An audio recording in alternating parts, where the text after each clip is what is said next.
You remember a few years ago when mini consoles were the rage, and I picked up like the Sega Genesis Mini and the Sega Genesis and the Sega Mega Drive Mini too, along with the Mini Towers of Power, which are super awesome.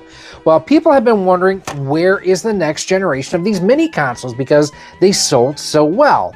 Well, about a year ago in December of 2024, the president of Sega, Shuji Utsumi, stated that Sega is not a retro company. And that kind of raised the ire of some people, and some people don't understand what he's talking about. See, he's focusing on the future, while fans love to celebrate the past. The thing to remember is the company that made the original Sega Genesis, the Mega Drive, the Saturn, and the Dreamcast is really not the same company that made these. Here's what I'm talking about. Remember, in 2004, Sega got bought out by Sammy Corporation.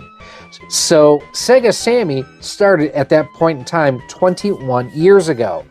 These consoles, Saturn and the Dreamcast, that's old Sega.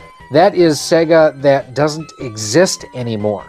So it's kind of like if you are a fan of the Star Wars franchise and you go to Disney World or Disneyland and you want to check out Star Wars Land. Everything that they have in the parks for Star Wars is dedicated towards the new trilogy, episodes 7, 8, and 9. 1 through 6 barely represented, if at all.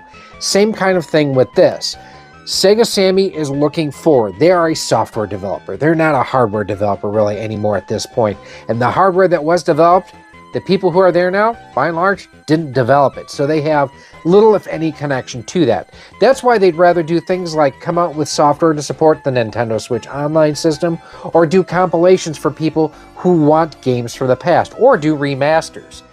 I think it makes sense, but I still think it's a bummer. Let me know, what do you think of this down below in the comments. Do you wish we would have gotten a Saturn Mini or a Dreamcast Mini? And what games would you have liked on them?